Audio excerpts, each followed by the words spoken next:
Jalaluddin Rumi রাহমাতুল্লাহ আলাইহি বলেন, একটা পিঁপড়া কাবার সাথে প্রেম লাগাইছে, নবীর সাথে প্রেম লাগাইছে। জালালউদ্দিন রুমি বলে, পিঁপড়া 7 সাগরের ওই পার থেকে কাবার প্রেমে, নবীর প্রেমে কান্দে। সাহিল সে লাগা দে মেরে ইশকো কা সফিনা,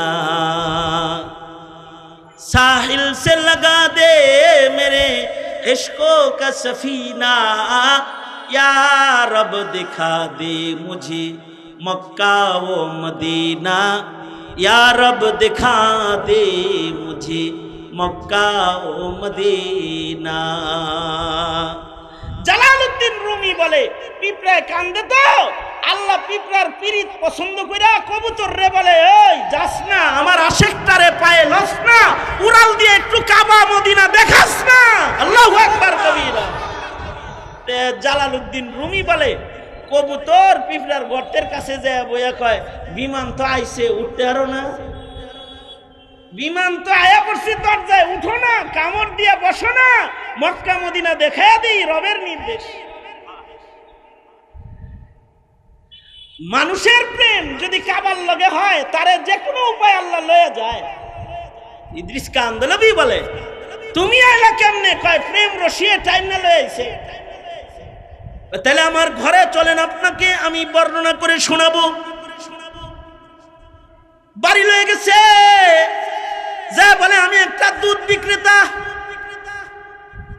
আমি দুধ বিক্রি করি, কিন্তু আমার চোখের সামনে দিয়ে দেখি ইহরামের কাপড় পইরা একদল সফিনাতুল হুজ্জাজের দিকে সাগর পারে যাইতাছে।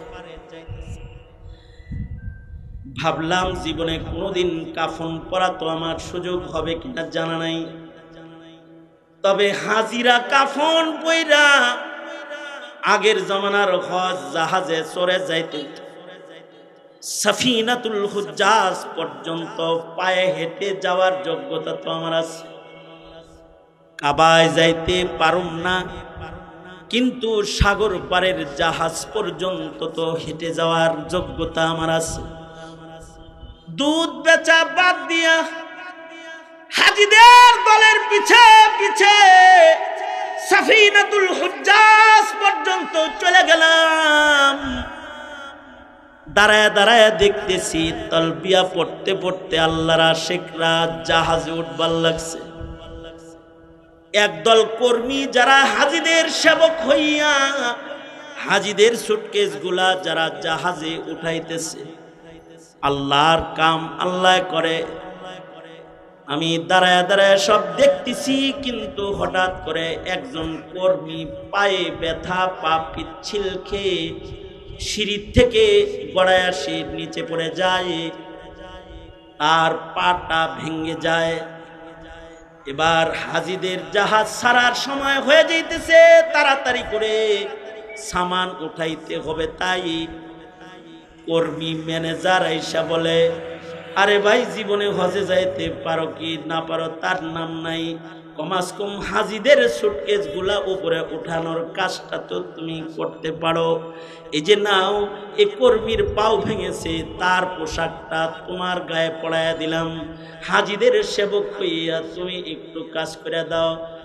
দর্শক হয়ে দাঁড়াইয়াছিলাম, কিন্তু কাবার প্রেম আল্লাহ তাআলা হাজিদের জাহাজে উঠার দরওয়াজা আমার জন্য খুলে দেয়।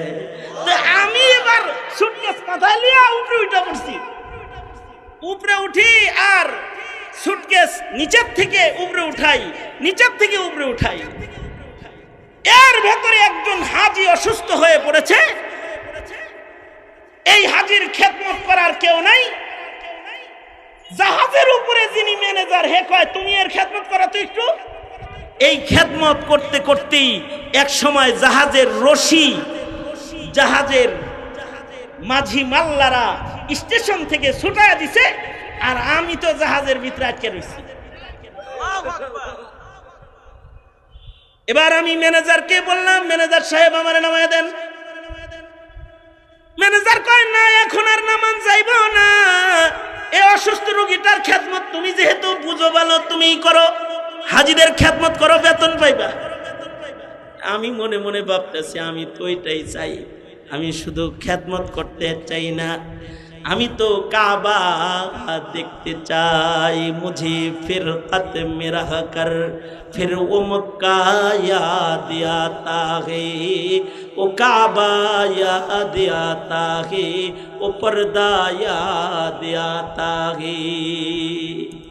আমি তো আছি দূরে, কিন্তু আমার দিল তো মক্কা যায় বয়ে রইছে। হে আমারে জাহাজে থাকতে কয়, আমি জাহাজে নাকি, আমি তো তাওফে যাওয়ার জন্য রেডি হয়ে বয়ে রইছি। কয়েকবার খাদেম হয়ে গেলাম, জাহাজে খেদমত করি। এক সময় গোটা জাহাজ কান্নার রোল পড়ে গেল। কয়েক মাস পরে এলান হলো, হাজিরা ওই যে বাতি দেখা যায় মদিনাতুল হুজ্জাজ, এখানেই হাজিরা অবতরণ করবে, এখান থেকেই জেদ্দাহ থেকে সকলে বাইতুল্লাহর দিকে রওনা করবে। সবাই তার সরু সামান রেডি করো। সবাই তো সামান রেডি করতেছে, পাসপোর্ট টিকিট। আমার দিলে যন্ত্রণা হলো, যেই মাওলা সাগর পার করে এই পার আনছে, তিনি আমাকে ফেরত নেওয়ার জন্য আনে নাই। লিগ্যাল পয়েন্টে ওয়েতে আমি বের হতে নাই পারি, কমাস কম সাগরে ঝাঁপা পইরা ভিন্ন পথে তো চলে যায়। এই কারণে হাজিরা নামতেছে জাহাজ থেকে এক লাইনে, আমি জাহাজের পেছন দিক দিয়ে নামলাম আর এক লাইনে, সাগরের ভেতরে ঝাঁপায়া পড়ে গেলাম।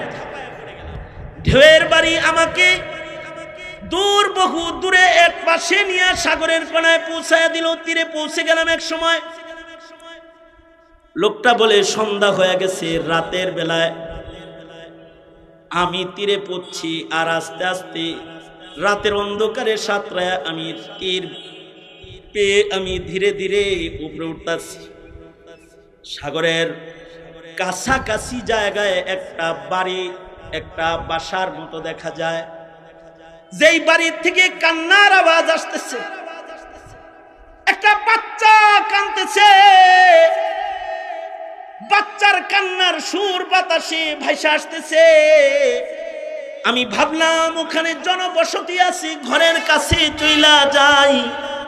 মিটি মিটি একটা বাতি ঘরের ভেতরে জ্বলতাছে। কাছে যায় দেখি একটা মহিলা বাচ্চার কান্না থামাইতে পারতেছে না, দাঁড়ায়া দাঁড়ায়া বাচ্চাকে নিয়ে কাঁদতেছে, নিজেও বাচ্চাও কান্দে। আর বাড়ির কর্তা যিনি, তিনি তার গরুর দুধ দহন করার চেষ্টা করতেছে, কিন্তু গরুর দুধ দোয়াইতে সে পারে না, গাভীর দুধ দহন করতে পারে না। বাচ্চা ক্ষুধার যন্ত্রণায় কান্দে, তাকে খাওয়ানোর আয়োজন হয় না। গরুর কাছে গেলে পরে গরুর লাত্তি খায়া দূরে চলে আসে।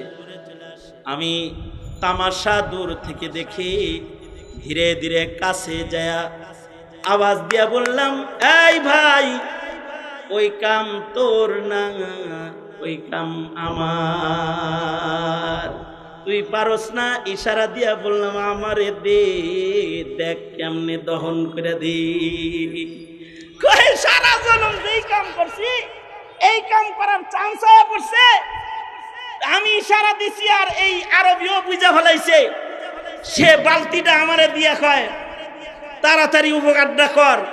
আমি তো আমার হিকমা কৌশল মতো গরুর পাও পো আটকায়া ঘেঁচাং ঘেঁচ টেনে টেনে পুরা বালতি বইরা লাই দিছে। বাচ্চারে খাবাইছে, বাচ্চার কান্না বন্ধ হয়ে গেছে।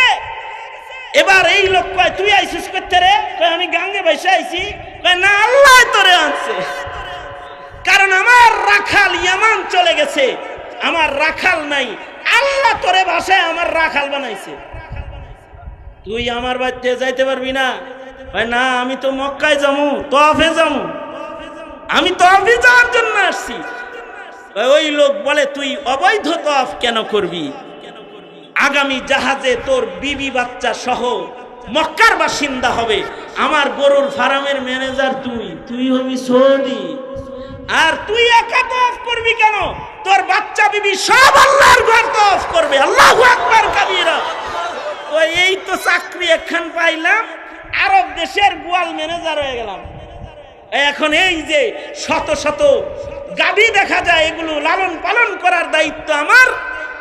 আর আমি এখন সৌদিদের মতো অঢেল টাকার মালিক, আমার বাচ্চারাও এসেছে, এইভাবে গোয়ালগিরি করতে যায় আল্লাহ আমার কপাল খুলছে। ফাঁকা সময় যেটা পাই সে সময়টা মসজিদুল হারামে গিয়ে আল্লাহর মেহমানদের খেদমতে আমি লাইগা যাই। ইদ্রিস কান্দলবি রহমতুল্লাহ আলাইহি বলেন, কাবার প্রেম এটা এমন প্রেম, দরিদ্রের দিলের ভিতরেও যদি কাবার প্রেম আইসা যায়, কোনো না কোনো ভাবে আল্লাহ তাআলা তাকেও কাবায় লয়ে যায়। আর যদি তাকে কাবায় আল্লাহ দুনিয়ায় না নেয়, কম আজ কম কবরে রাখার সাথে সাথে কাবার সাথে তার রহমতের কানেকশন হইয়া যায়। হাদিসের ওই ভাষ্য তার জন্য বাস্তবায়িত হয়ে যায়। তার চেহারা কাবায় রয়, ফেরেশতারা কাবার থেকে ঘুরায় না, তার কবর জান্নাতের বাগান হয়ে যায়।